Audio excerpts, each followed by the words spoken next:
Well, moving on to something a little bit more fun. The holiday season is in full swing. Stress can sometimes be at an all-time high, especially for those in recovery. Here to give us some tips is Senior Alumni Coordinator, Recovery Centers of America at Raritan Bay, Marguerite Warner. Welcome to the show. Good morning. Thank you for having me. We're happy to have you here. And of course, the holidays are stressful for everybody, really. Yes. But why is it particularly challenging for those in recovery? So I myself am a woman in long-term recovery. I'm very open about that. And you're thinking about, any situation can be somewhat uncomfortable for those in recovery, especially those new to recovery. As we progress in our time, clean and sober, it doesn't affect us as strongly as it does in the beginning. But what we look at is, alcohol substance is a social lubricant. So now, those in recovery are being placed in a situation where this is one of the times of the year now, New Year's, Thanksgiving, that socializing is a big element for the holidays, and that discomfort, that underlying restlessness that resides inside of a person in recovery just intensifies those emotions.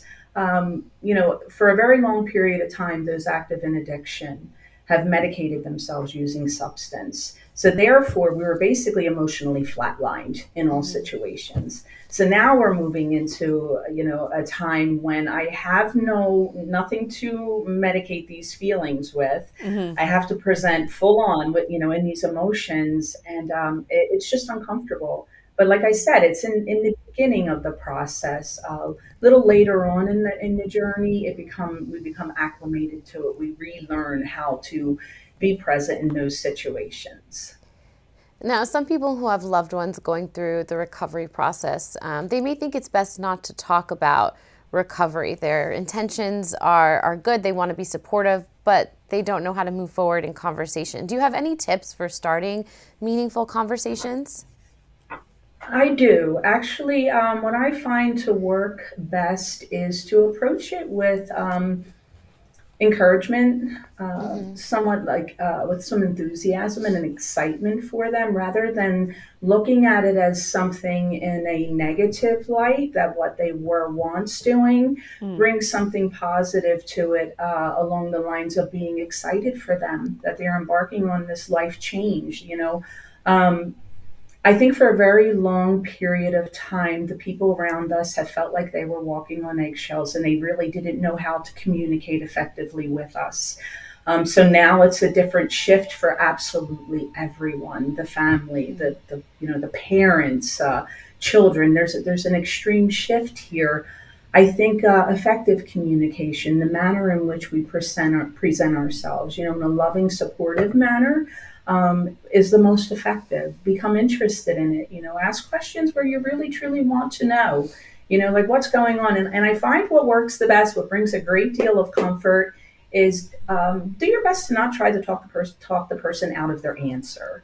Like sometimes we'll be presented with a question, or we'll be presented with a conversation, and my response may be, well, this situation makes me feel uncomfortable at times. Let them have their discomfort. Let them experience their emotions. Sometimes we like to, jump in and try and make everybody feel better. The supportive person, right? The supportive partner. I want to be the one to fix this. I want to be the one to save you. And just having that understanding that I need this as a part of my growth and my recovery, is to go through some discomfort, but be there for me when I'm ready to speak to it, when I'm ready to talk about it, right? Don't try to fix me, and perhaps don't necessarily try to save me, because this is an inside job. Yeah. And I think that's so, that's something I think we can all learn to try to do, is to kind of sit with others in their discomfort sometimes, because we all tend to do that, where we want to make somebody more comfortable instead. For somebody who's maybe hosting a holiday, and you have a loved one, coming, what are some steps you can take? Maybe I'm worried about, do I set up the bar for everyone else? Like, how do I navigate this, perhaps as the host, or even if I'm attending, what kind of gift do I bring? Normally I would bring a bottle of wine. Maybe that's not the thing to bring. So what are some actions that we can do to be more supportive, and to just be acknowledging of our friends and family that are maybe in recovery? Great question.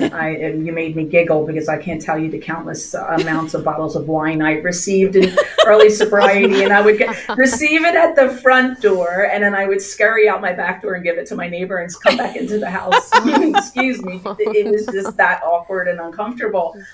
So there's different ways to look at it. I am a firm believer in preparing. Have a plan. If I'm going to be attending an event that I am not hosting and the other people, the host is not in recovery, obviously there are going to be alcoholic beverages there. There are going to be people socially drinking.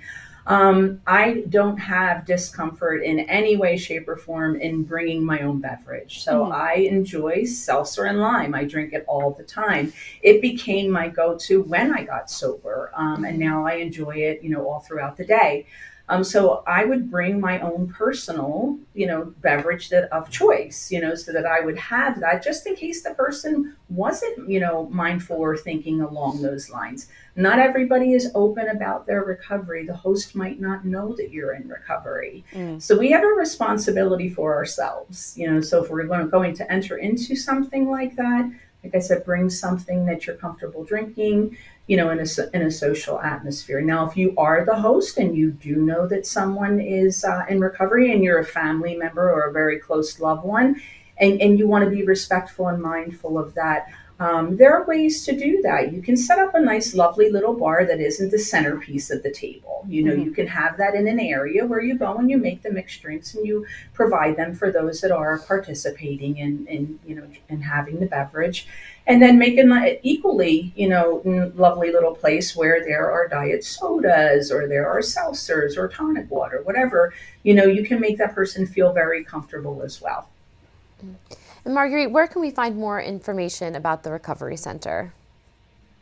Okay, so if you are a person in need, if you're a person struggling and needs support, our number is 1-800-RECOVERY. We answer those calls 24/7. We don't take holidays off. We don't take the evenings off. It is around the clock support. But if you'd like more information to actually read some Google reviews about us and things like that, we are recoverycentersofamerica.com. So please, reach out at any time. We're always here. Marguerite Warner, Senior Alumni Coordinator, Recovery Centers of America at Raritan Bay. Thank you so much for your time this morning. We appreciate it. Thank you for having me. Happy holidays to you. Now, coming up next, we have how one coffee shop is changing the game.